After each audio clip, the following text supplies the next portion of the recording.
नमस्ते विद्यार्थी मित्रों। Hindi medium semester 2 subject Hindi कक्षा 7 इकाई 10 बाल लीला जिसका प्रकार है पौध। उसके कवि है सूरदास। उसका जन्म सन 1478, निधन सन 1585।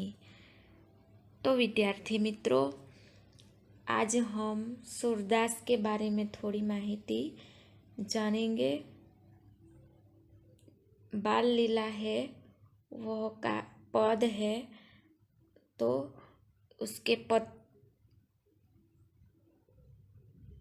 के कवि है महाकवि सूरदास।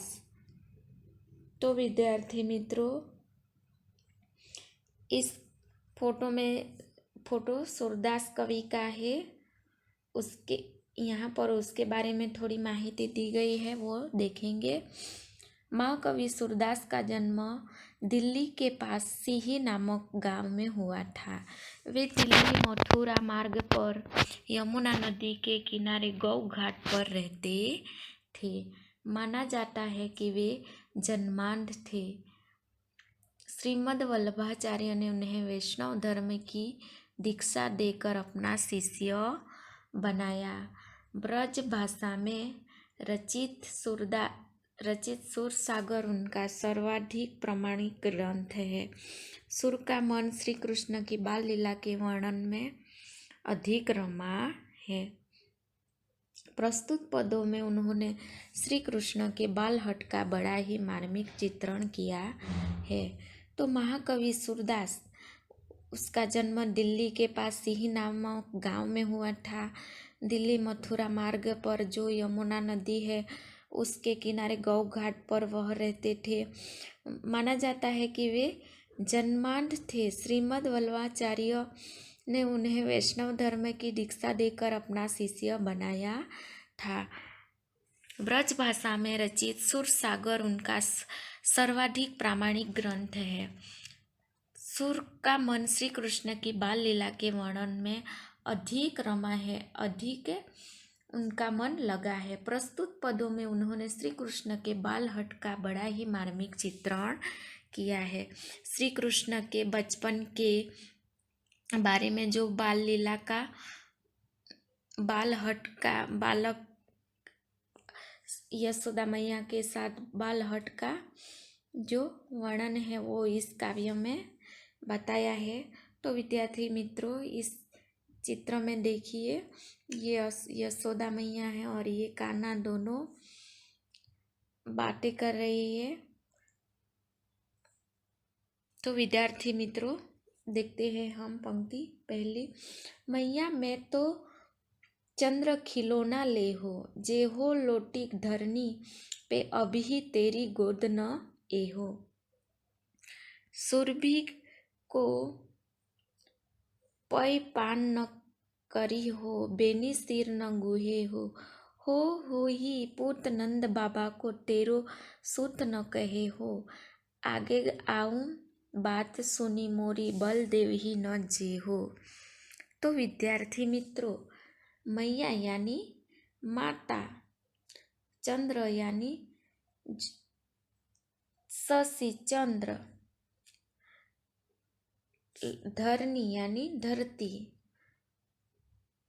सिर यानी मत्था, पुत यानी पुत्र, बलदेव ही यानी बलदेव, जो कान्हा का भाई है वो।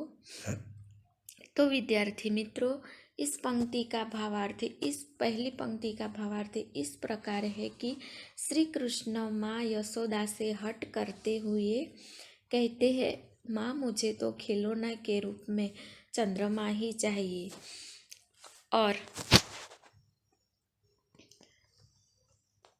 यदि मुझे चंद्रमा रूपी खिलौना नहीं मिला तो मैं धरती पर लौट जाऊंगा और मैं तेरी गोद में नहीं आऊंगा। मैं गाय का दूध नहीं पीऊंगा तथा अपने सिर पर चोटी नहीं गुथाऊंगा। मैं नंद बाबा का ही पुत्र कहलाऊंगा, तुम्हारा पुत्र नहीं कहलाऊंगा। माँ मेरी बात सुनो, अब से मैं बलदेव के साथ खेलने भी नहीं जाऊंगा। तो विद्यार्थी मित्रों, यहाँ पर पहली पंक्ति का भावार्थ है, बाल श्री कृष्ण छोटे हैं और वे अपनी माँ से हट करते हैं। उसे चंद्र खेलने के लिए चंद्र का खिलौना, चंद्र चाहिए खिलौने के रूप में, खेलने के लिए चंद्र चाहिए। वो नहीं दोगी तो मैं धरती पर लौट जाऊंगा और तेरी गोद में नहीं आऊंगा, गाय का दूध भी नहीं पीऊंगा और सिर पर अपनी चोटी भी नहीं गुथाऊंगा और तेरा पुत्र कभी नहीं कहलाऊंगा। मैं सिर्फ नंद बाबा का ही पुत्र कहलाऊंगा। मेरी बात सुनो, अब मैं बलदेव के साथ खेलने भी नहीं जाऊंगा। इस प्रकार माँ यशोदा और नंद श्री कृष्ण के बीच जो बातें हो रही है वो पहली पंक्ति में बताई गई है। दूसरी पंक्ति है, मैया मोरी मैं नहीं माखन खायो, भोर भई गेयन के पाछे मधुवन मोही पठायो, चार पोहर बसी बट भटक्यो, सांझ परे घर आयो, मैं बालक बहियन को छोटो सीको के ही विधि पायो, ग्वाल बाल सब बेर पड़े है बर बस मुख लपटायो, तेरी जी कछु भेद उपजी है, जानी परायो जायो, यह ले अपनी लकुटी कमरिया बहुते नाच नचायो, सूरदास तब भी हंसी जसोदा ले उर कंठ लगायो। दूसरी पंक्ति। तो विद्यार्थी मित्रों, यहाँ दूसरा पद है, मैया, मैया यानी माता, माँ मोरी मैं नहीं माखन खायो, मक्खन, माखन यानी मक्खन,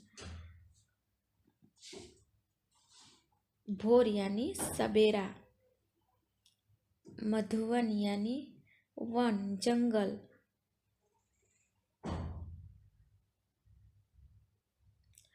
सांझ यानी शाम।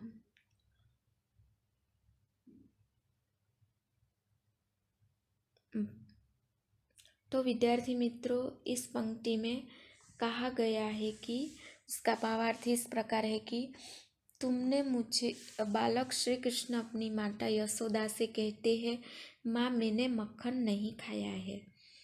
क्या कहते हैं बाल कृष्ण यशोदा से, माँ मैंने माखन नहीं खाया है।